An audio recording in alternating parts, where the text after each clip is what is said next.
Buenas tardes, le damos la bienvenida al webinar Consideraciones laborales y legales del COVID-19 en Panamá, organizado por EY Centroamérica, Panamá y República Dominicana.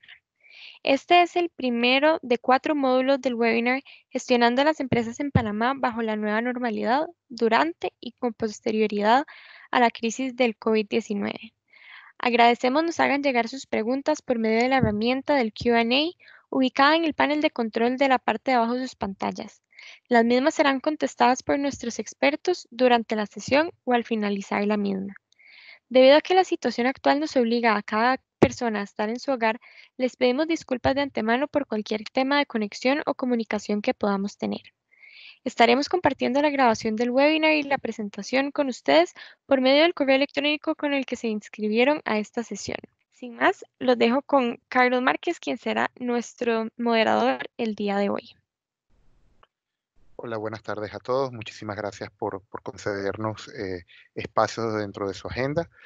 Eh, Efectivamente, pues el día de hoy damos inicio a nuestra primera serie de webinar, donde estamos enfocados en conversar sobre las gestiones de las empresas en Panamá desde diferentes puntos de vista en función de nuestra nueva realidad bajo el COVID, un poco enfocados digamos, en los próximos pasos a seguir o las próximas pasos que vamos a venir experimentando y qué va a ocurrir en más allá. El día de hoy contaremos con dos excelentes panelistas, gerentes de nuestra práctica de impuestos ilegal, la licenciada Ana Clemán y Gabriel Aguilar, senior de la práctica de impuestos ilegal. Eh, un poco pues para entrar ya en tema y en la temática que queremos conversar hoy, en Panamá, a raíz de la declaratoria del estado de emergencia en el mes de marzo, específicamente a partir del 11 de marzo, pues el gobierno panameño ha venido dictando una serie de medidas legales amparadas o bajo la directriz del Ministerio de Salud, quien ha sido el ente pues, que ha liderado pues, todas las medidas que se han venido adoptando desde el Poder Ejecutivo Nacional y que comenzaron pues, con medidas tendentes a lo que ha sido restricciones en la movilidad de, eh, de las... de las personas y que bueno que el día de hoy pues nos han mantenido pues en un estado pues digamos de cuarentena, salvo pues con las excepciones de las empresas o las personas que motivado o derivado de su actividad que es considerada esencial pues deben continuar realizando su actividad. En el marco de estas medidas, un poco pues las principales que han impactado al sector empresarial en Panamá, pues evidentemente tienen que ver con medidas de carácter sanitarias o medidas de higiene y evidentemente pues con medidas de naturaleza laboral, las cuales pues serán abordadas por nuestros distinguidos panelistas, ¿no? Y, y evidentemente, pues todas estas medidas han significado desde el mes de marzo y abril, pues un impacto importante en la gestión de las empresas y lo que queremos enfocarnos un poco y que lo que queremos conversar es ver o analizar cómo han seguido estas medidas impactando y cómo nos van a impactar una vez pues que el anunciado reintegro paulatino de nuestras labores pues va a incidir en las actividades de la empresa. Entonces, en este sentido, quisiera comenzar con Ana un poco pues para que nos hable de las medidas sanitarias o de salud e higiene eh, que se tienen previstos en esta normativa, ¿no? Y me gustaría comenzar, Ana, pues comentando o contigo que nos comentes un poco, pues, eh, cuáles son esas medidas, cuáles son esas acciones que como empresas, pues, que nos van a empezar a afectar como empresas y también como empleados y que tenemos que empezar a convivir en esta nueva realidad. Buenas tardes. Agradecer a los participantes que nos acompañan y a ti, Carlos, por la introducción. En efecto, el Gobierno Nacional ha emitido una serie de resoluciones que pues vamos a tratar de abarcar en este webinar y que iniciamos por los relevantes en términos de salud e higiene, por entender que son los que hacen parte del NOW e indudablemente harán parte del NEXT y probablemente del Beyond. A partir del decreto ejecutivo número 78 del 16 de marzo del 2020, las autoridades competentes establecieron la obligatoriedad de que cada empresa se organice un comité especial de salud e higiene para la prevención y atención del COVID-19, conformado por representantes de los empleadores y de los empleados. Este comité, que debe estar integrado por estos representantes, se deberá conformar en función a la cantidad de trabajadores.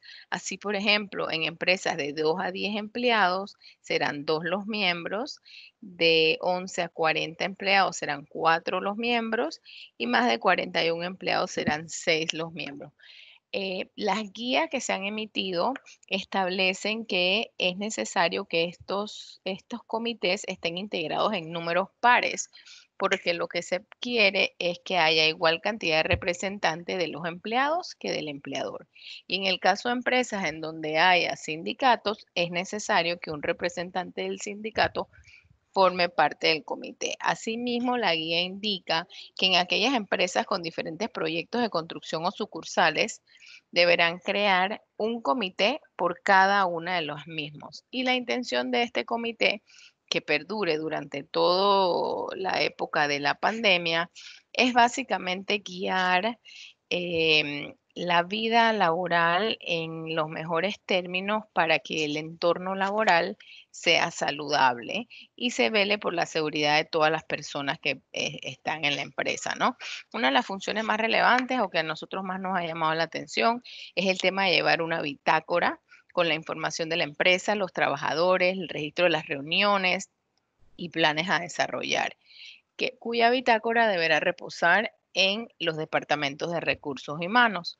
Otra de las funciones muy importantes es la de capacitar con expertos en temas de interés para la seguridad en la producción de la empresa. Y este deber de capacitación creo que también hace referencia al hecho de que los miembros de este comité no es obligatorio que tengan experiencia en temas de salud ocupacional. Y creo que va de la mano un poco porque dentro de las funciones está la capacitación. Este comité deberá registrarse una vez lleve a cabo una reunión ordinaria y levante un acta, deberá registrarse ante el Ministerio de Trabajo y Desarrollo Laboral, específicamente en la Dirección Nacional de Inspección. A la fecha, no hay realmente un procedimiento específico para este registro, pero sí estimamos importante que pues se esté debidamente informado y se tomen las medidas necesarias para que una vez se emita esas resoluciones en donde se establezca el procedimiento de registro, se pueda proceder inmediatamente. En este mismo sentido, en el tema de salud e higiene, son muy importantes, Carlos, los protocolos para asegurar la higiene y la salud en el ámbito laboral para la prevención y atención del COVID, que han sido aprobados tanto por el Ministerio de Trabajo como para el Ministerio de Salud, y que son los 137 del 2002 y la circular del 27 de febrero del 2020, en donde se establecen acciones generales y acciones específicas al sector primario, secundario y terciario que han de tomarse en cuenta en el desarrollo de las actividades. Es importante también saber que la norma, la resolución establece sanciones para este tipo de incumplimientos, así que por lo tanto deberían estarse tomando en cuenta. Además de estos temas de higiene y salud, Carlos, también queríamos abordar el tema de las medidas laborales, que también entendemos hacen parte mayormente del NOW, pero también harán parte del NEXT y el Beyond en la medida que cuando se vayan reactivando las diferentes actividades, las empresas deberán tener un plan de reintegro para saber si toda la fuerza laboral a quien ha, ya sea enviado a vacaciones, reducido la jornada laboral o suspendido el contrato, van a estar reintegrados. Sobre este tema, pues el decreto ejecutivo 78 del 2016 establecía la posibilidad de hacer del conocimiento de los empleados que podían tomar vacaciones, tanto acumuladas como adelantadas, particularmente con las personas que tuvieran alguna condición física que lo ameritara, más no limitándolo solo a esos. También se estableció el tema de la movilidad laboral, que puede ser funcional u horizontal, siempre que no desmejore las condiciones laborales del empleador. Más adelante, a través del decreto 71 del 13 de marzo del 2020, se regula el artículo 159 del Código de Trabajo, que hace referencia a la reducción de la jornada. Y a través de este decreto lo que se hace es hacer de uso obligatorio un texto modelo del acuerdo de modificación temporal. Es decir, en el propio decreto hay como quien dice un formato con espacios en blanco que deben completarse y debe ser ese el documento que se emplee para la reducción de jornada. Más adelante, mediante el decreto ejecutivo 85 de 2 de abril del 2020, se complementa estableciendo que se deberá, además de firmar el texto modelo de acuerdo, se deberá adjuntar el aviso de operación y una copia de la última planilla preelaborada. Otra de las medidas, y obviamente de menos a más, vendría siendo la que contempla el decreto ejecutivo número 81 de 20 de marzo del 2020, que regula el artículo 199 del Código de Trabajo referente a la suspensión laboral, y en la que se establece una serie de requerimientos a efectos de presentar mediante memorial ante la autoridad competente por medios electrónicos esta solicitud acompañada de una serie de documentos a efectos de que la autoridad apruebe esta suspensión. El decreto contempla un silencio administrativo a partir del cual se entenderá aceptada la suspensión, pero de todas maneras sí es necesario que en todos los casos, sin excepciones, las solicitudes de suspensión se presenten ante el ministerio porque se entenderán que aquellas que no hayan sido presentadas deberán hacer los pagos correspondientes a los trabajadores. El decreto ejecutivo 81 también fue objeto de una segunda norma, que es el decreto ejecutivo 95 del 21 de abril del 2020, en donde se tuvo en mente o se prorrogaron de manera automática por un periodo de 30 días calendario las autorizaciones de las suspensiones temporales que se habían dado. Y en ese caso, Carlos, se presentan dos escenarios. Las que están suspendidas por orden de autoridad competente, por resoluciones, como es el caso de los restaurantes, las discotecas, los centros deportivos, en donde la suspensión corre automáticamente. Y el otro escenario es aquellas empresas que no fueron cerradas por autoridad competente, pero que indudablemente también se han visto afectadas por la situación COVID, ya sea por el indirectamente por el cierre de las empresas estas. Entonces, en ese caso, sí se debió haber presentado memorial sustentando la necesidad de prorrogar, y de no haberlo hecho, le tocará presentar una nueva solicitud de suspensión. En el eventual caso de que la solicitud de prórroga sea negada, el empleador queda obligado a pagar los salarios de los trabajadores a partir de la fecha que el ministerio resuelva la solicitud. Es importante, Carlos, aquí hacer énfasis en que tanto el decreto ejecutivo 71 sobre reducción de jornada como el decreto ejecutivo 81 de suspensión temporal vienen a reglamentar normas del Código de Trabajo, el 159 y el 199 respectivamente, por lo cual deben ser las normas que primeramente se estudien para luego complementarlas a través del decreto 71 y el decreto 81 o ajustarlas a la realidad nacional, pero sí parten de una norma existente en el Código de Trabajo. Las opciones de terminaciones laborales no han sido tocadas. No ha habido ninguna resolución COVID que prohíba expresamente una terminación laboral, un mutuo acuerdo, así es que vendrían siendo aplicables los artículos 210, 212 y 213 del Código de Trabajo, que deberán cumplirse tanto en forma como en fondo para que puedan aplicarse y no violenten de ninguna manera los derechos de los trabajadores. Oye, Ana, muy interesante todo esto. Ahora, una inquietud que creo que tenemos que ver, ¿qué establece la normativa? ¿Qué pasa cuando se levanta el estado de emergencia y con aquellas personas que tienen suspendidos sus contratos de trabajo? O sea, ¿tienen que volver inmediatamente? ¿Cómo es el proceso? ¿Hay que notificar, hay que hacer algo? ¿Nos podrías comentar un poquito sobre este tema? Claro que sí, Carlos, súper buena pregunta. Fíjate que el propio decreto ejecutivo establece en su artículo 10 que al terminar la declaratoria de estado de emergencia nacional, los trabajadores retornarán a sus puestos de trabajo en las mismas condiciones establecidas en el contrato de trabajo vigente al momento de la suspensión.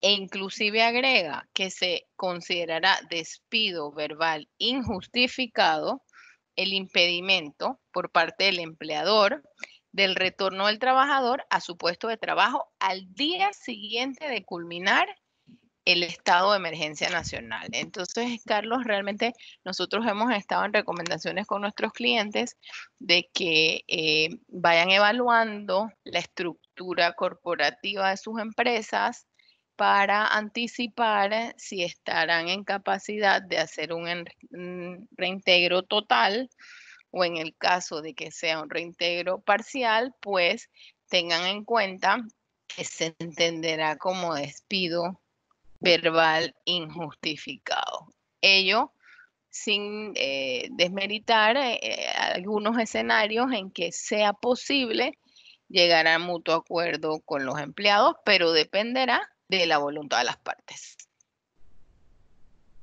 Ya, perfecto. Muchísimas gracias por la aclaratoria. Esa ha sido una de las preguntas recurrentes.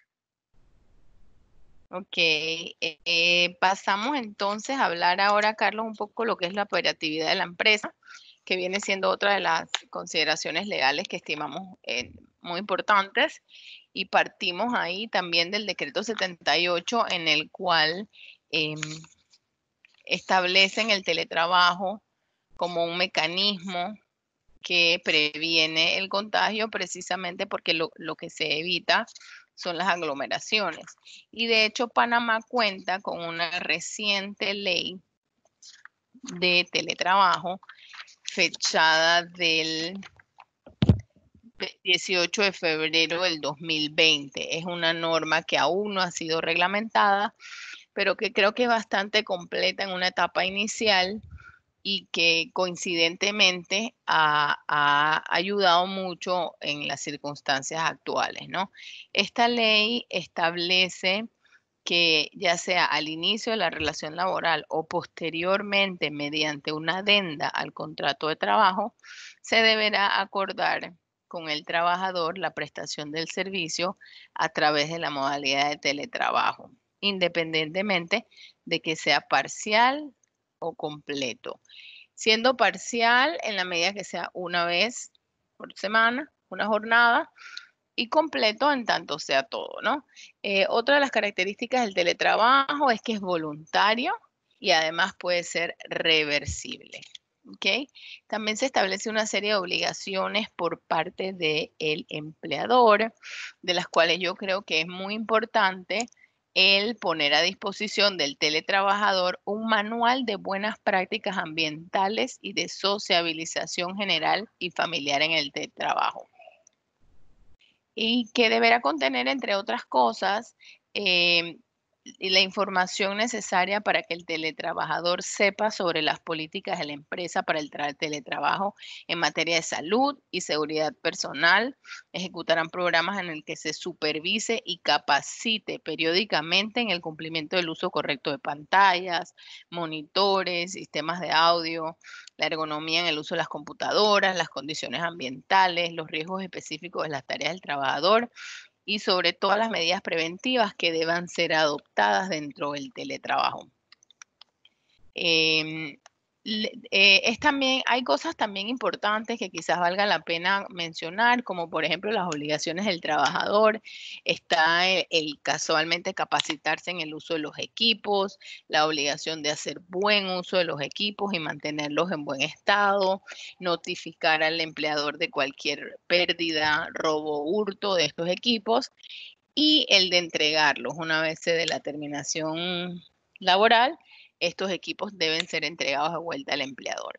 Y entre las obligaciones, las responsabilidades y obligaciones que comparten ambas partes es el manejo de la información confidencial a la cual accesan durante el teletrabajo. Entonces, se convierte en el teletrabajo en un mecanismo que ha hecho viable la continuidad operativa en estos tiempos, y yo personalmente pienso que el teletrabajo llegó para quedarse, indudablemente llegó para quedarse. También dentro de las consideraciones legales para la operatividad de la empresa, pudiésemos mencionar una figura contemplada en el Decreto Ejecutivo 78 del 16 de marzo del 2020, que es el trabajo a disponibilidad, que no es más que aquel por el cual el trabajador,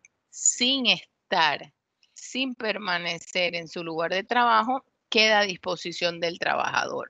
Pero es importante señalar que esta modalidad se realizará durante la jornada de trabajo y por lo tanto estará sujeta al salario y a todos los derechos derivados de la relación de trabajo. Esta modalidad, indica el propio decreto, será aplicado exclusivamente durante la vigencia de este decreto. Y creo que responde mucho a la situación que estamos viviendo, ¿no? Otra de las medidas de gobierno para efectos de viabilizar la operatividad de la empresa fueron los salvoconductos, que creo que, bueno, todos hemos estado de alguna u otra manera familiarizados con el salvoconducto. El salvoconducto básicamente viene a ser el permiso que se otorga a las empresas que pueden movilizarse para que sus empleados debidamente identificados puedan moverse dentro del territorio nacional. Aquí hubo una realidad que quizás excedió el plan inicial, y era que inicialmente se tenía que hacer a través de una plataforma del ministerio quien emitía el salvoconducto, pero creo que fueron tantas las solicitudes que el ministerio accedió a que cada empresa emitiera su salvoconducto. Luego, quizás por algo de abusos, se emitió una resolución en donde el ministerio requirió validar los salvoconductos que se hubiesen emitido por las propias empresas, y para eso dio un término hasta el 24 de abril para que las personas presentaran vía electrónica a través de un sitio web que ellos indicaron el salvoconducto emitido por la empresa, acompañado del aviso de operación, la fecha de vencimiento de la cédula o representante legal, el nombre del solicitante, el teléfono del solicitante y el correo del solicitante. Una vez validado, Carlos, es interesante que este dato va a contar la Policía Nacional, va a contar con estos datos para efectos de validar ya en las calles la validez de estos salvoconductos. Y a propósito de eso, como se habilitó una plataforma para esa validación y para que la fuerza pública tuviera acceso a esa información, se emitió una resolución del 24 de abril del 2020 en donde clasifica el acceso restringido de esta información, de la información que consta en esta plataforma digital de validación de salvoconductos. Porque naturalmente se trata de datos personales que que hay que guardarle la debida reserva, ¿no?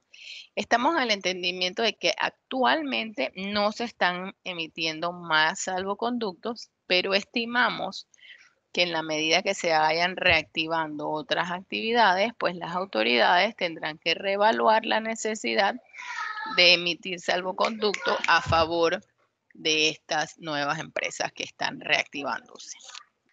Interesante. Ana, y una pregunta. Entiendo que todavía hay ciertas lagunas y ciertos vacíos en la normativa, pero digamos, en el proceso de selección de los miembros del comité, ¿hay ya algo definido o aún todavía está todavía por ser regulado? No, Carlos, realmente no se hace especificaciones respecto a quiénes pueden o no deben.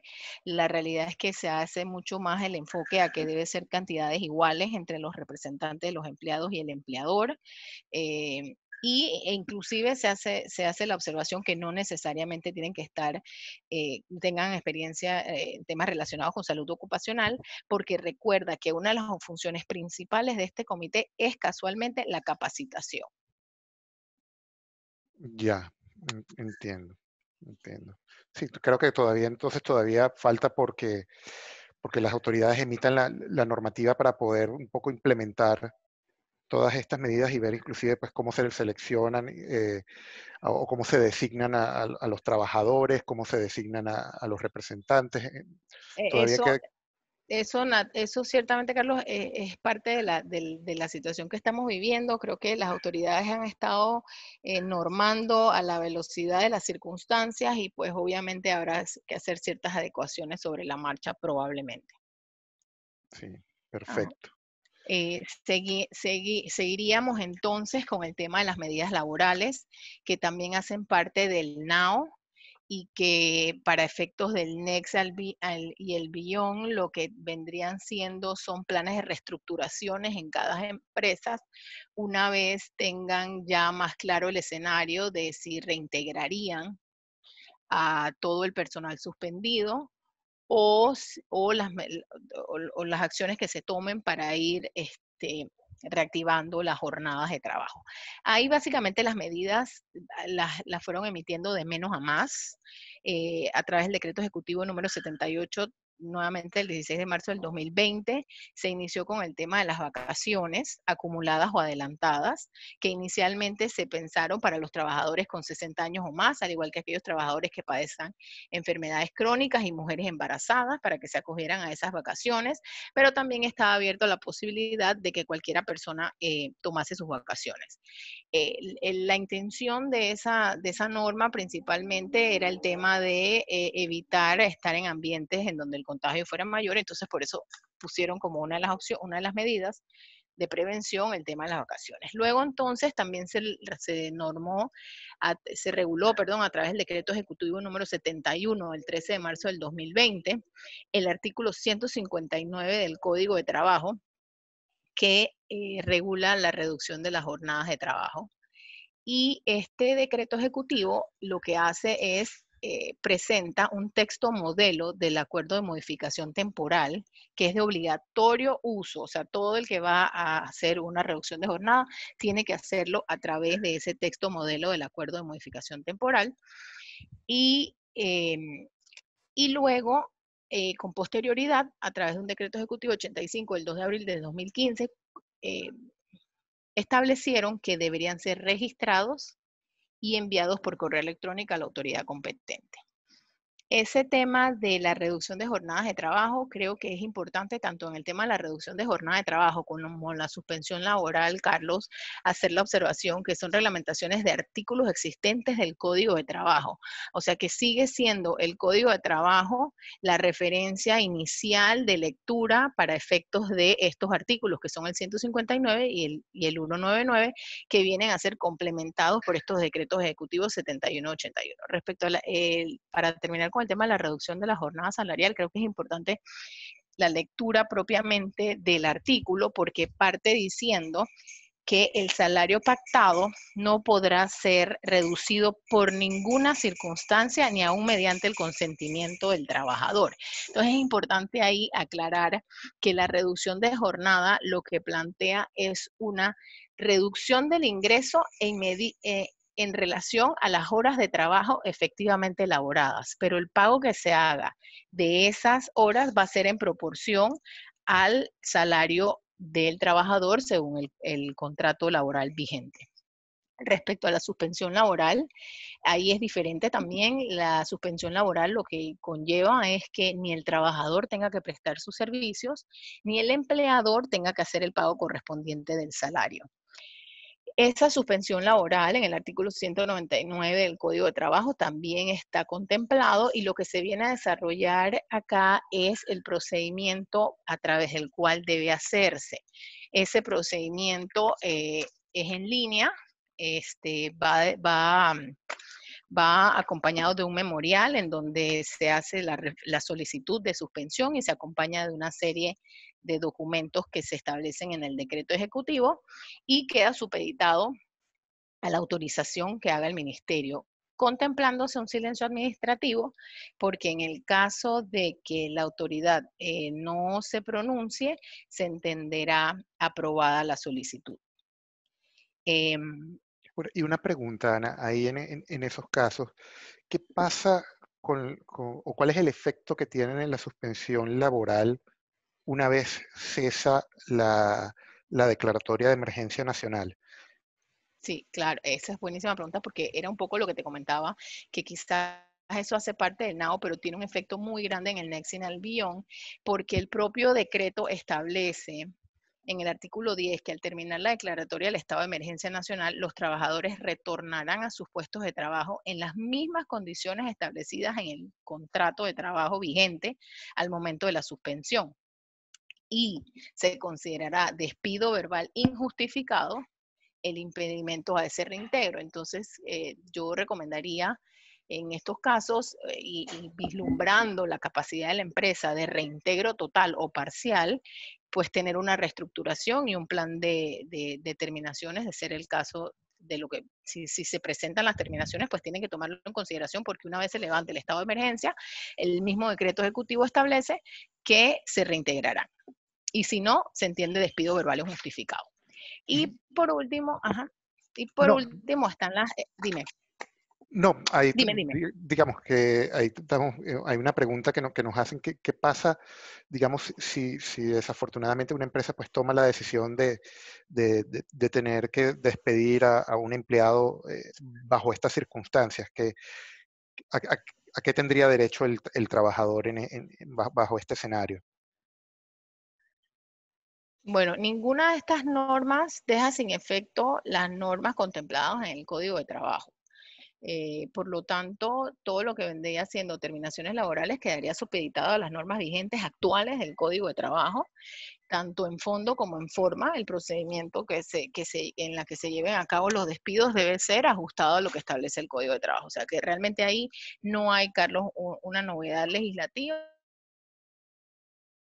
210, 212 y 213 del Código de Trabajo. En cuanto a la operatividad de la empresa, que viene siendo ya un poco el Next, también el Beyond, desde el decreto a que el trabajador debe procurar o debe incentivar el teletrabajo.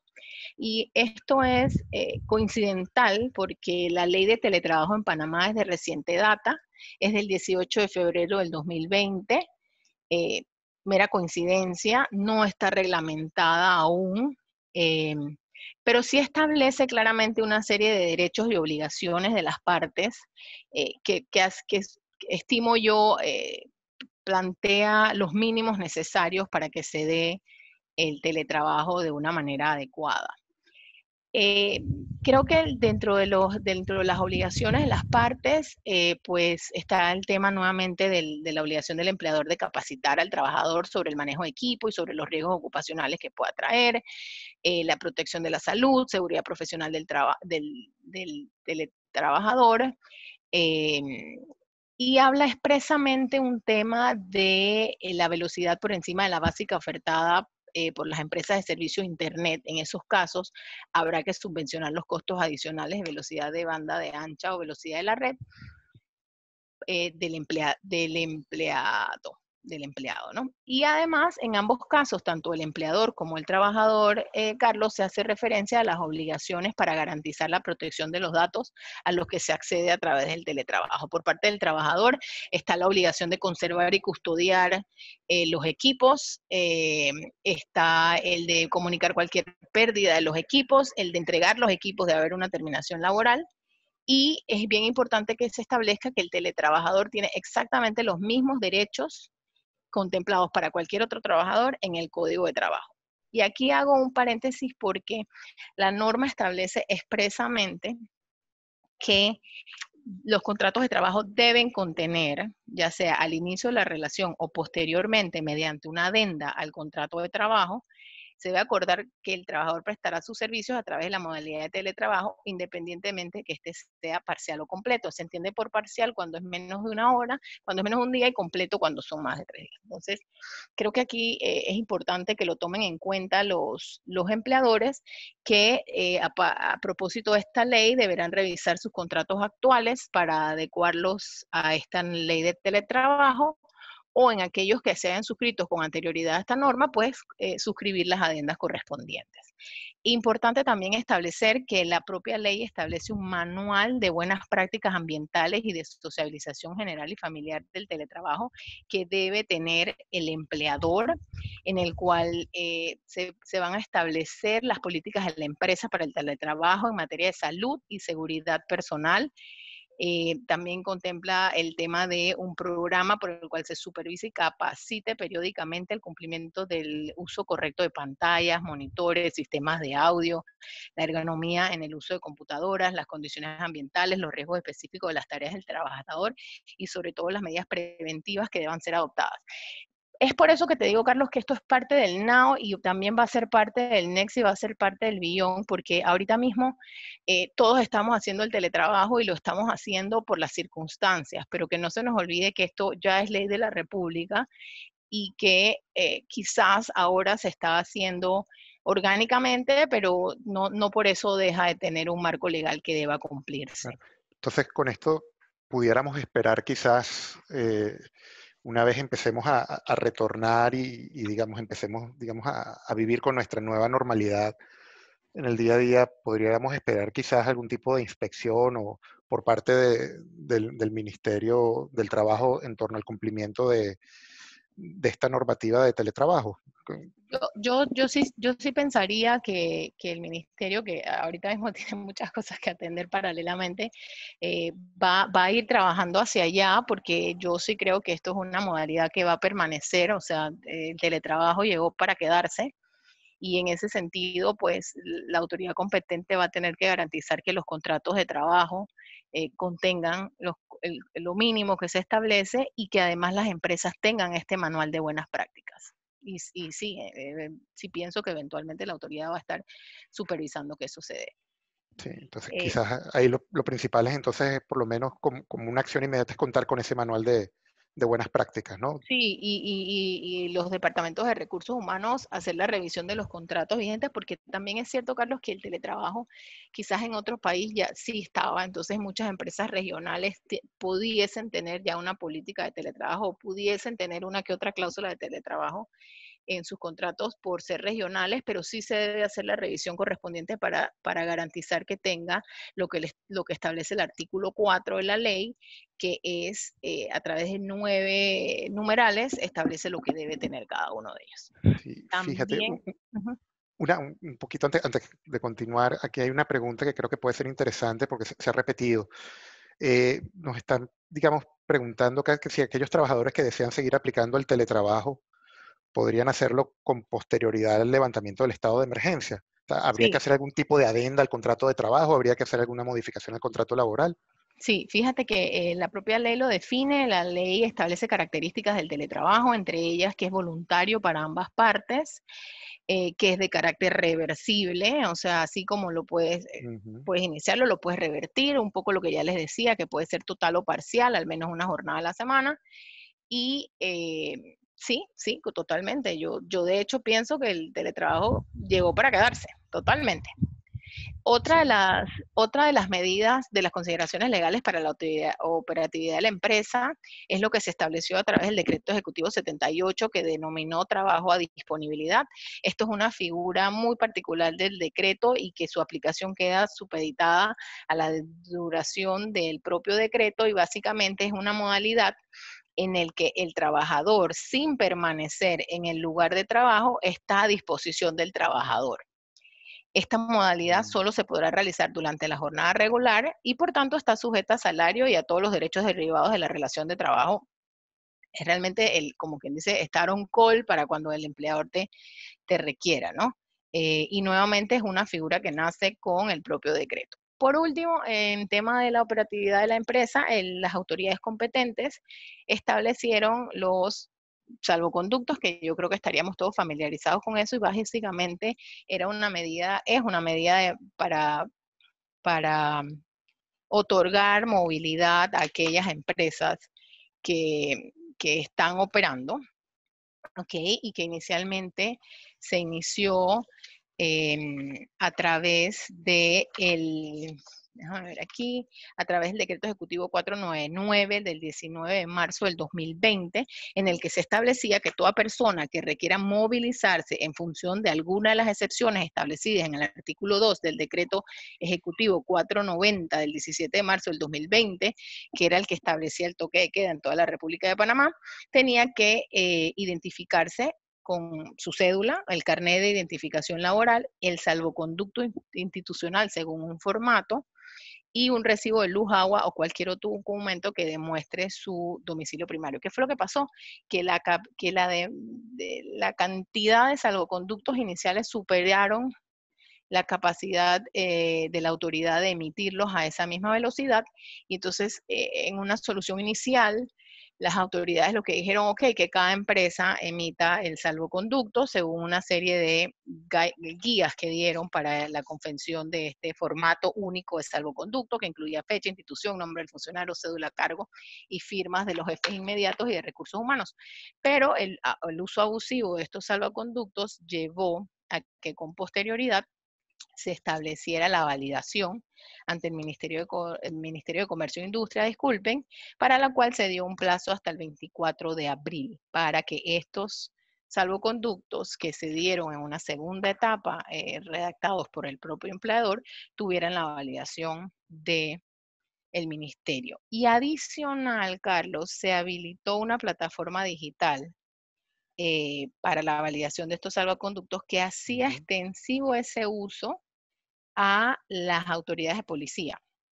Entonces, a propósito de eso, se clasificó de acceso restringido la información suministrada por las empresas y sus colaboradores a esta plataforma digital, y se garantiza el acceso limitado a la plataforma, ¿no? Estamos en el entendimiento que actualmente no se están otorgando nuevos salvoconductos, pero entendemos igualmente que en la medida que se inicie la reactivación de otras actividades, pues la autoridad competente probablemente tenga que revisitar el tema de los salvoconductos como el mecanismo que permite extender la movilidad a estas nuevas empresas que se vayan abriendo.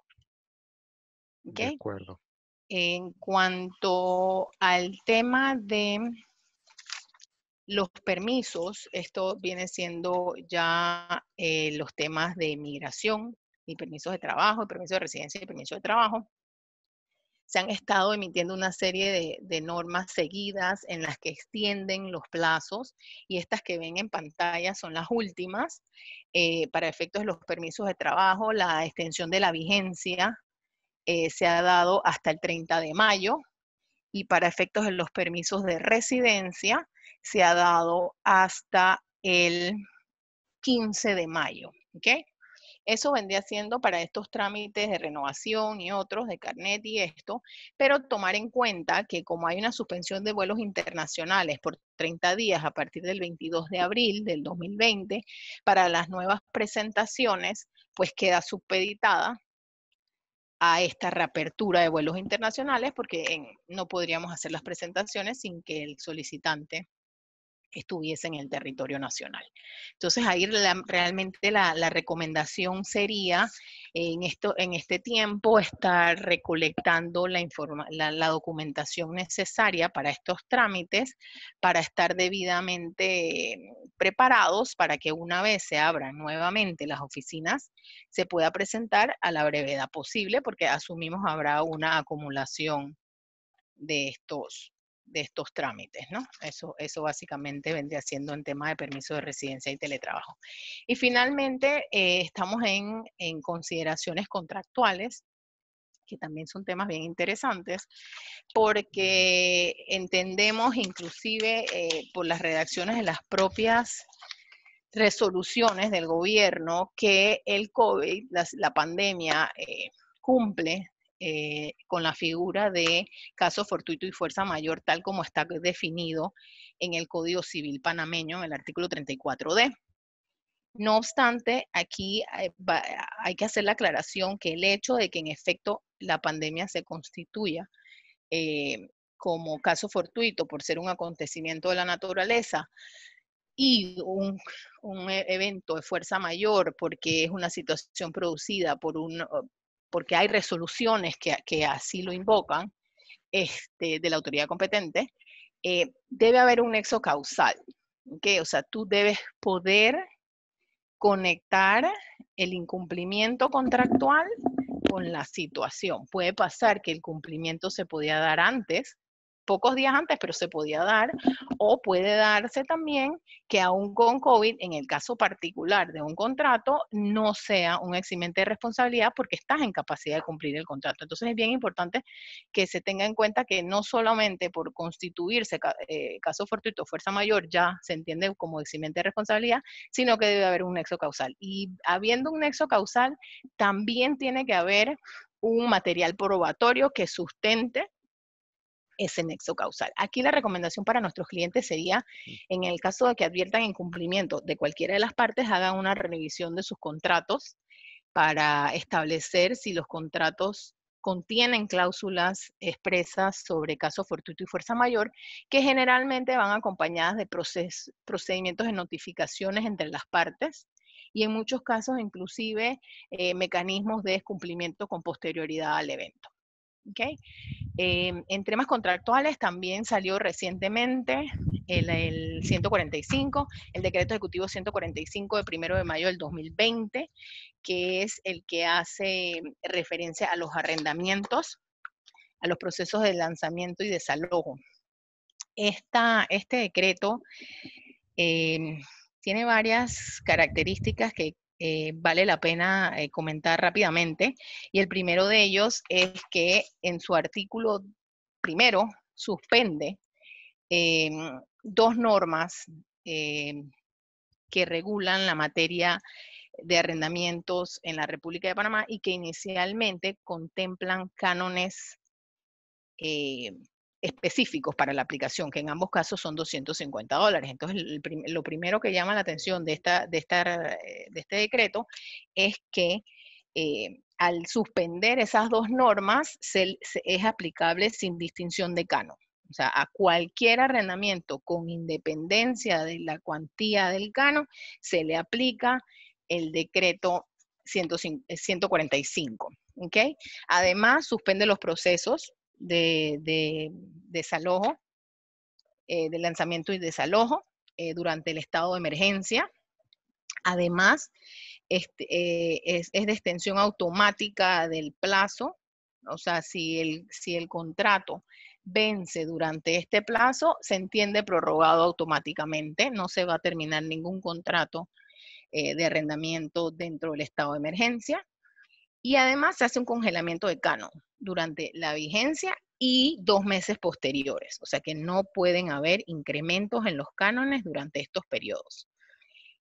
Además, Una Esta- pregunta que nos está llegando acá, Ana, disculpa que te interrumpa, pero este decreto ejecutivo en materia de arrendamientos únicamente aplica para arrendamientos de viviendas inmobiliarias de habitación o aplica también para arrendamientos de locales comerciales, por ejemplo. Correcto, aplica a ambos. Aplica, ok. Aplica a ambos porque el artículo 1, la suspensión es tanto de la norma que regula las de habitaciones como la otra que es la que regula las comerciales. Es todo arrendamiento con independencia del canon. Además, establece que no se pueden suspender los suministros de gas, agua, luz o cualquier otro como de medida de presión. ¿Okay? Llama mucho mi atención dos cosas. La primera es que la norma contempla expresamente el escenario en donde una persona incumple con los pagos de canon sin causa justificada, entendiendo por sin causa aquel que no ha visto afectados sus ingresos a propósito de la situación que se está viviendo. Pero no contempla de la misma manera y se dice que se sancionará a quien no estando afectado, deje de pagar. Ojo, pero se va a sancionar después del estado de emergencia. Ahorita mismo no se va a sancionar a nadie. Pero no hace igual, no contempla un escenario igual para aquellos que dejan de pagar con causas justificadas, a quienes naturalmente no se les sancionará. Y lo que realmente hace referencia en un artículo 7, dice que el arrendador y el arrendatario podrán dirimir por mutuo acuerdo los conflictos originados sobre los cánones de arrendamientos dejados de pagar durante las medidas y disposiciones contempladas en este decreto. Y estos acuerdos tendrán una duración de hasta 2 años a partir de su registro ante la Dirección General de Arrendamientos y se mantendrán vigentes mientras el arrendatario no incumpla lo pactado. Entonces, aquí creo, Carlos, también que la recomendación sería, en el caso de que se anticipen incumplimientos, tanto de habitacionales como comerciales, que haya un acercamiento entre las partes y que se plantee un mutuo acuerdo de cómo se llevarán a cabo esos pagos, esos retrasos de pagos para efectos de evitar con posterioridad controversias, que serán en todo caso dirimidas ante la Dirección General de Arrendamiento del Ministerio de Vivienda. Y ese acuerdo entre las partes tiene que ser, digamos, refrendado o tiene que ser inscrito, registrado ante alguna autoridad o es simplemente un acuerdo entre las partes.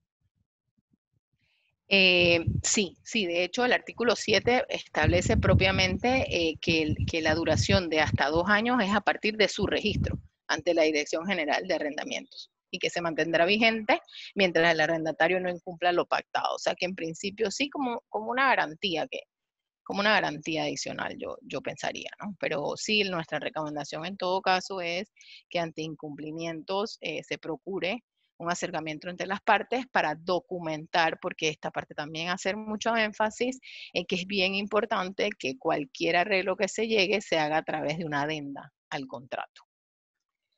Igualmente, a través de la Ley 152 del 4 de mayo del 2020, se adoptan medidas sociales especiales para la suspensión temporal del pago de los servicios públicos y entendiéndose por ellos la energía eléctrica, la telefonía fija, móvil y el Internet. Estos pagos estarán suspendidos por 4 meses a partir del 1 de marzo del 2020. ¿Okay?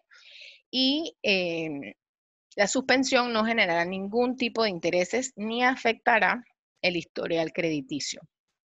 Estas medidas son aplicables, Carlos, y creo que todas parten de la misma intención, y es ayudar a las personas que tienen una afectación real, ¿no? Y la norma establece cuyo ingreso sea menor de 2.000 balboas mensuales, el que el ingreso familiar haya sido reducido, el que la persona se le haya suspendido el contrato laboral, la persona que haya sido destituida, o jubilados y pensionados. Y aquí habrá un tema de cómo probarlo, ¿no? Porque en el caso de las suspensiones es bastante sencillo probarlo porque tienes una constancia de suspensión, pero en el caso, por ejemplo, el numeral 2, que dice que el ingreso familiar haya sido reducido, pues quedará sujeto a la prueba que se pueda presentar o o a lo que la persona pueda presentarle a estas empresas para sustentar que en efecto ha habido una reducción en su ingreso familiar, ¿no? Nuevamente, aquí sí se establece, a diferencia en el de arrendamiento, sí se establece un prorrateo de lo que se deja de pagar. El pago de los servicios públicos mencionados en esta ley se reanudará vencido el plazo de los 4 meses y será prorrateado en un término de 3 años. Nuevamente, sin intereses y sin afectación del historial de crédito. Y por último, Carlos, voy a hacer referencia al reciente acuerdo de extensión de moratoria hasta diciembre del 2020 de la Asociación Bancaria de Panamá. Sí, ciertamente un tema que ha estado sonando bastante en los últimos 2 días, ¿no? Así es, porque tiene un impacto fuertísimo en la economía y es aplicable a muchas personas, de hecho, porque, bueno, un poco lo que te decía, parte de una afectación. Y aunque el texto de este comunicado oficial que hemos revisado no lo hice tal cual, las declaraciones que han dado los miembros de la asociación bancaria ha sido que no opera automáticamente. Por lo tanto, los consumidores bancarios que quieran acogerse a la moratoria deberán dirigirse a los bancos a plantear su situación y a determinar la extensión de esta moratoria en cada uno de los casos, ¿no? Lo cierto es que en principio es hasta diciembre del 2020, incluye todo tipo de préstamo, hipotecario, personal, de auto, tarjetas de crédito, mediana y pequeña empresa, comerciales, transporte agropecuario. Es una gama bastante amplia y no se ejecutarán garantías hipotecarias residenciales mientras que perdure la pandemia. Realmente esto lo que es, Carlos, es una extensión de plazos, ¿ok? Porque si bien es cierto, se extiende lo que te van a cobrar respecto al capital, no hay una condonación de intereses, o sea, los intereses siguen corriendo. Lo que sí no va a haber es sobrecargos ni penalidades, ni intereses sobre intereses, pero los intereses propios del préstamo sí permanecen, a pesar de que son accesorios, permanecen. Y el plan es que estos intereses serán distribuidos en las letras por pagar a futuro sin afectar la capacidad de pago. Es decir, lo que van a tratar de hacer es extender los plazos sin necesariamente aumentar la letra original. Entonces quedará supeditado esta extensión del plazo a las cuantías de cada préstamo, ¿no? A las cuantías de cada préstamo. Entonces, básicamente esto es lo que nosotros estimamos es más relevante en consideraciones contractuales, pero es bien importante que para el Next y para el Beyond, que nos ha pasado y que hemos tenido muchos clientes en estas situaciones, vayamos tomando las medidas necesarias, así como la revisión de nuestros contratos de teletrabajo, así como nuestro manual de teletrabajo, así como la conformación del Comité Especial de Salud e Higiene y la adecuación de los protocolos a la empresa. También hay que tomar otras medidas proactivas porque también se han hablado de brotes estacionales y ojalá no sea así, pero en la eventualidad de que sea así tenemos que estar preparados y creo que por eso vamos a hablar ahora con Gabriel del tema de la firma electrónica, que creo que es una herramienta que ya tiene su par de años, pero como que no había calado en la comunidad legal panameña y que creo que tiene una vigencia actual porque tenemos muchos clientes que pues no pudieron concretar algunas firmas de contrato por la situación que se ha dado y esos retrasos hubiesen podido subsanarse fácilmente en el caso de que tuviesen una firma electrónica. Así que los dejo con Gabriel Aguilar para que les explique un poco más sobre el tema de esta firma. Muchas gracias, Ana, por la presentación y por brindarnos tan valiosa información. En efecto, hoy quería conversarles un poco sobre la firma electrónica y me gustaría empezar por aclarar que una firma electrónica no es una firma escaneada de la firma manuscrita. Eso es una firma digital. Una firma electrónica es un complejo algoritmo matemático que identifica a una persona en el mundo digital. Este tipo de firma en Panamá también es conocido como firma electrónica simple, y un ejemplo sencillo podría ser cuando introducen su contraseña en la banca en línea para realizar transacciones, y también se me ocurre cuando introducen su código PIN en un cajero electrónico cajero automático para sacar dinero. Asumo que se estarán preguntando cómo utilizamos un algoritmo matemático para firmar y proteger documentos. En realidad el concepto es muy sencillo. Las firmas electrónicas funcionan a través de pares de llaves, es decir, en el momento de su creación, cada firma electrónica crea dos llaves. Una de estas llaves es conocida como la llave privada y la otra como la llave pública. Lo que hay que recordar de este par de llaves es que lo que una llave cierra, solo la otra la puede abrir. En Panamá, la firma electrónica se encuentra regulada mediante la Ley 51 del 22 de julio de 2008, modificada por la Ley 82 de 9 de noviembre de 2012, las cuales fueron reglamentadas por el Decreto Ejecutivo 684 de 18 de octubre de 2013. La autoridad registradora y calificadora encargada de supervisar todo lo relacionado a este tema es el Registro Público de Panamá a través de su Dirección Nacional de Firma Electrónica, y esta tiene a su cargo el registro de los prestadores de servicio de certificación electrónica y de certificación de firmas electrónicas. Entre sus facultades principales están las de reglamentar, supervisar y sancionar todas las actividades de los prestadores de servicios de certificación concernientes al registro, comprobación y otorgamiento de firmas electrónicas, tanto a particulares como a entidades gubernamentales, y así como registrar o suspender el registro de dichos prestadores de servicios. Ahora bien, teniendo claro que una firma escaneada no es una firma electrónica, y habiendo definido la firma electrónica simple, les hago una pregunta. ¿Creen ustedes que la firma electrónica simple funciona para todos los fines legales? La respuesta es no. Según la legislación, la única firma electrónica que cuenta con valor legal automático, el cual se presume de pleno derecho, es la firma electrónica calificada, que no es más que aquella cuya validez se encuentra respaldada por un certificado electrónico calificado, que permite identificar al firmante y detectar cualquier cambio posterior de los datos firmados. Se encuentra vinculada al firmante y a los datos a que se refiere de manera única. Ha sido creada utilizando dispositivos seguros de creación de firmas electrónicas, los cuales mantienen al firmante bajo su control exclusivo. Y además ha sido creada a través de la infraestructura de un prestador de servicios de certificación registrado ante la Dirección Nacional de Firma Electrónica. Este certificado contendrá como mínimo la siguiente información: identificación del firmante, nombre del prestador de servicio de certificación regulado que lo emite, fecha de emisión y expiración del certificado, número de serie y de identificación única del certificado, firma electrónica del prestador de servicios que emitió el certificado y los datos de verificación de firma que correspondan a los datos de creación de la firma bajo control del firmante. Para el caso de las personas jurídicas, los certificados electrónicos son solicitados para dispositivos electrónicos utilizados en empresas, como por ejemplo computadoras, servidores, entre otros, y podrán ser solicitados por sus administradores y representantes legales siempre y cuando cuenten con las facultades suficientes para tal fin. La custodia de los datos de creación de firmas asociados a cada certificado electrónico de personas jurídicas es responsabilidad de la persona natural solicitante, cuya identificación se incluirá en el certificado. La persona jurídica incluso podrá incluir los límites que considere necesarios, ya sea por razón de cuantía o materia, y dichas limitantes van a aparecer descritas en el certificado electrónico. Es importante mencionar que la firma electrónica calificada cuenta con una vigencia de 2 años.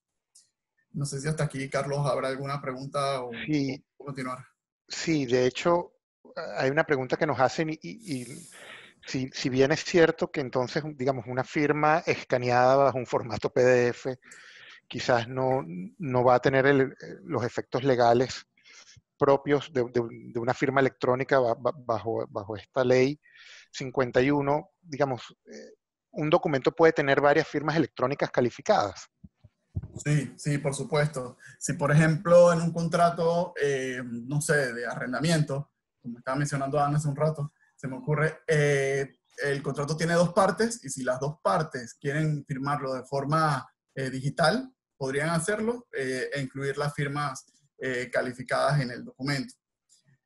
Incluso, en algunos casos que voy a mencionar más adelante, es posible incluir la firma del notario. Interesante. Ujú. ¿Y puedo yo, por ejemplo, prestar mi firma electrónica calificada? No, no, para nada. Esa funciona exactamente igual que una firma manuscrita. O sea, es el mismo Ok, valor. Tú no le prestas tu firma a un compañero de trabajo para que firme por ti. Eso incluso es una falsificación de firma y es un delito. de acuerdo. Entonces lo que tendríamos que tener muy presente entonces es que todo documento, todo contrato, digamos, que vayamos a circular vía electrónica, debemos asegurarnos entonces que cuente con una firma electrónica calificada Sí, es correcto. para evitarnos pues futuros dolores de cabeza en caso de que nos quieran desconocer la firma porque simplemente utilizamos una firma escaneada bajo un formato, no sé, PDF, por ejemplo. Es correcto. Y creo que parte importante, y creo que es relevante mencionarlo, es que la firma, por ejemplo, si a ti te dan una firma electrónica, tú sacas tu firma electrónica calificada, los datos y los dispositivos que te entreguen, tú tienes que guardarlos muy bien en un lugar muy seguro porque podría pasar que alguien tome el- el dispositivo y pueda tratar de firmar en tu nombre. Entonces, esa es una parte muy importante de la seguridad que le den al dispositivo una vez se los entreguen. Es relevante tenerlo bien custodiado. De acuerdo, Perfecto. perfecto. Ok. Ahora quería que habláramos un poco sobre el valor de la firma, el valor legal de la firma electrónica. La Ley 82 de 2012 se encargó de dejar claro que la firma electrónica calificada, que cumpla con todos los requisitos para su emisión, cuenta con igual peso que la firma manuscrita. Esta norma le reconoce validez, efectos jurídicos y fuerza obligatoria a los actos, poderes, contratos y a todo documento que haya sido otorgado a través de mensajes de datos, siempre que la información que éste contiene se encuentre accesible para su posterior consulta. En cuanto a los documentos originales, indica que cuando la ley requiera que la información sea presentada y conservada en su forma original, este requisito quedará satisfecho con un mensaje de datos si se logra comprobar de forma fidedigna que se ha conservado la integridad de la información a partir del momento en que se generó por primera vez en forma definitiva. Esto es, que haya permanecido completa e inalterada. Sobre los documentos electrónicos como medios de prueba, indica que serán admisibles y tendrán la misma fuerza probatoria otorgada a los documentos indicados en el libro segundo del procedimiento civil del Código Judicial. En todo caso, al valorar la fuerza probatoria de un documento electrónico, se tendrán presentes factores como la confiabilidad de la forma en la que se haya generado, archivado o comunicado, la confiabilidad de la forma en la que se haya conservado la integridad de la información y la forma en que se identifique a su iniciador, tomando en cuenta además las reglas de sana crítica y demás criterios y principios reconocidos legalmente para la apreciación de las pruebas. En materia de fe pública, esta norma expresa que si una disposición legal requiere una firma relacionada a un documento o a una transacción, sea reconocida o hecha bajo la gravedad del juramento, dicho requisito será satisfecho en un documento electrónico si el otorgante utiliza la firma electrónica calificada. Adicionalmente, si alguna disposición legal requiere que una firma relacionada a un documento o a una transacción sea notariada, refrendada o hecha bajo la gravedad del juramento ante un notario o un funcionario público, dicho requisito será satisfecho en un documento electrónico si a la firma electrónica calificada del otorgante se le otorga o se le adiciona la firma electrónica calificada del funcionario autorizado para dar fe pública. No obstante, dicho documento electrónico no conferirá fe pública con respecto a su fecha, a menos que ésta conste a través de un sellado de tiempo otorgado por un prestador de servicios de certificación registrado. En el ámbito de documentos electrónicos, le corresponderá al prestador de servicios de certificación acreditar la existencia de los servicios prestados en el ejercicio de su actividad, a solicitud ya sea del usuario o de una autoridad judicial o administrativa competente. Sobre los certificados emitidos por prestadores de servicio de certificación de firmas electrónicas extranjeros, la norma expresa que podrán ser reconocidos en los mismos términos y condiciones establecidos para los certificados calificados en cualquiera de los siguientes casos. Primero es cuando tales certificados sean reconocidos en virtud de acuerdos con otros países o efectuados en el marco de organizaciones internacionales de las cuales Panamá sea parte. Cuando tales certificados sean emitidos por prestadores de servicios de certificación debidamente avalados en su país de origen por instituciones homólogas a la Dirección Nacional de Firma Electrónica del Registro Público, que requieren para su reconocimiento estándares que garanticen la seguridad en la creación de certificados y la regularidad de los detalles del certificado, así como su validez y vigencia. Y también cuando se acredite que tales certificados fueron emitidos por un prestador de servicios de certificación que cumplen con los estándares mínimos requeridos a los prestadores de servicios de certificación de firmas registrados ante la Dirección Nacional de Firma Electrónica del Registro Público de Panamá. Por último, me gustaría agregar que la Ley 82 del 9 de noviembre de 2012 incluyó reformas importantes al Código Penal panameño, específicamente los artículos 165 y 366A, estableciendo penas de prisión de 2 a 4 años o su equivalente en días multa o arrestos en fines de semana para quien sustraiga, destruya, sustituya, oculte, extravíe, intercepte o interfiera una firma electrónica, documento electrónico o un certificado electrónico. Y estableció además pena de prisión de 4 a 8 años para quien indebidamente ingrese, altere, borre, suprima o falsifique datos informáticos, un documento electrónico, una firma electrónica o un certificado electrónico para que sean adquiridos o utilizados como auténticos con efectos legales. En resumen, una vez logremos volver al nuevo normal, muchas cosas habrán cambiado, entre esas la forma de hacer negocios. Por lo tanto, debemos prepararnos desde ya para lograr la continuidad de nuestras operaciones y transacciones, y la firma electrónica es una muy buena alternativa que podría colaborar para mantener el flujo de nuestras actividades diarias. Estimado Carlos, esta era toda la información que quería compartirles el día de hoy. Te cedo la palabra nuevamente para que podamos empezar con el periodo de preguntas y respuestas. Sí, digamos, hemos recibido gran cantidad de preguntas. De verdad que muchísimas gracias por la atención que nos han dado. Vamos a tratar de responder las más que podamos. Como ya estamos casi sobre el tiempo, lo que vamos a hacer es mandarles respuestas a las interrogantes que nos han hecho llegar vía email.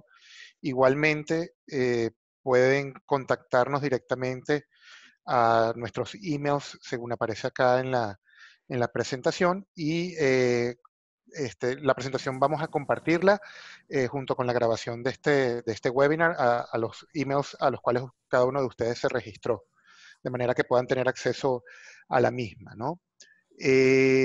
Una pregunta. Sí, adelante, Ana.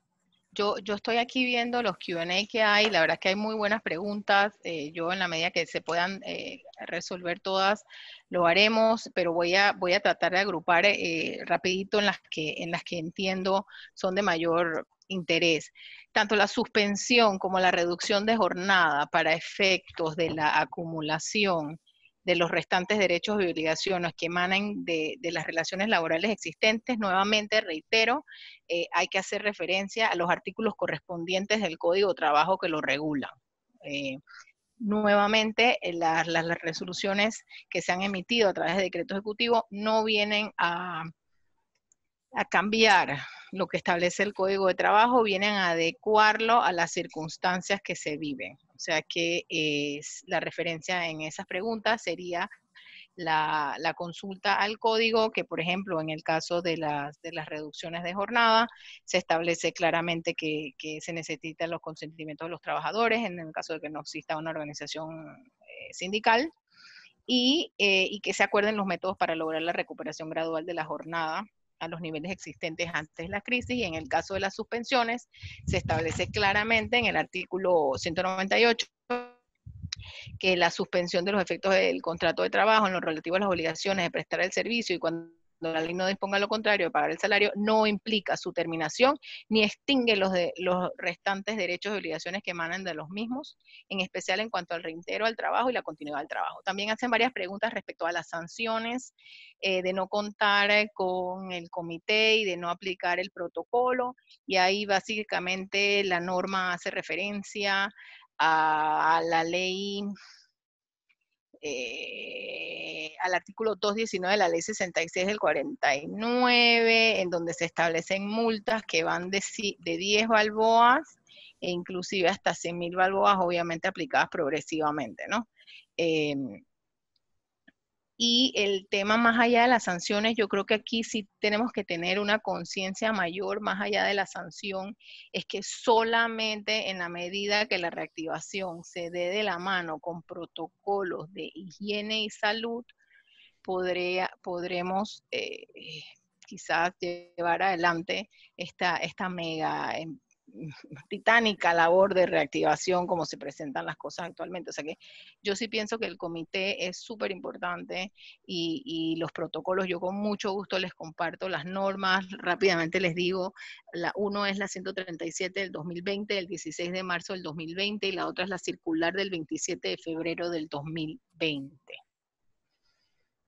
Yo creo, Carlos, que con eso de mi parte traté de abarcar las dos preguntas más. Aquí quería hacer una aclaración porque es muy válida la aclaración que nos hace uno de los participantes. En efecto, el tema, la figura de estar disponible, del trabajo a disponibilidad, no está reglamentada en la ley de teletrabajo, está reglamentada en el decreto ejecutivo 78 del 2016, y es solamente el tema de, sin permanecer en el lugar del trabajo, seguir estando en disposición del trabajador, pero bajo las condiciones del contrato de trabajo, es decir, sujeto al salario y a todos los derechos derivados de la relación de trabajo existente. Creo que de mi parte, listo. Yo no sé, Gabriel, si tú identificaste alguna. Sí, por acá veo algunas preguntas. Veo una de Gustavo que pregunta, ¿es posible aceptar un contrato mediante un correo electrónico? Sí es posible aceptarlo por correo electrónico, pero el mismo contrato debe estar, para que tenga validez y peso legal, debe estar firmado con las firmas calificadas de cada parte. Esa sería una de las preguntas. Por acá también pregunta Oscar, ¿un token bancario es una firma electrónica? En efecto, el token bancario es una firma electrónica, pero es una firma electrónica simple, no calificada. Aquí pregunta David José, pero estos dispositivos que nos entreguen no tienen un mecanismo de seguridad para que cualquiera pueda usar mi firma. En efecto, estos dispositivos vienen con una seguridad, pero es importante que el usuario o el dueño del dispositivo refuerce y no la deje puesta para acceso de cualquier persona. Aquí preguntan de nuevo, ¿cuáles son los requisitos para sacar la firma electrónica? Y cualquier persona la puede sacar. Sí, en efecto, cualquier persona la puede sacar.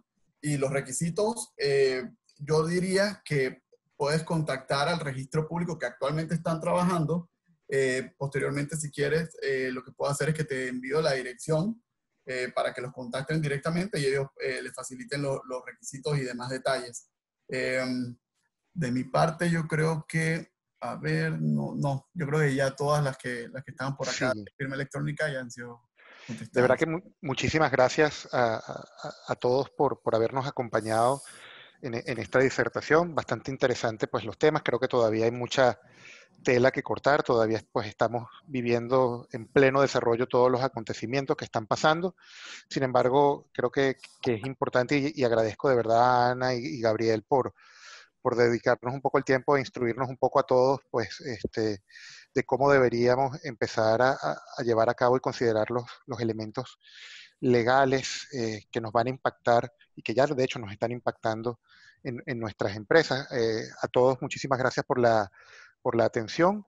Nuevamente, en caso de cualquier inquietud adicional, por favor, siéntanse en libertad de escribirnos a nuestros correos electrónicos y con mucho gusto los estaremos contactando. Muchas gracias a todos y que pasen una feliz tarde. Cuídense. Luego, feliz tarde.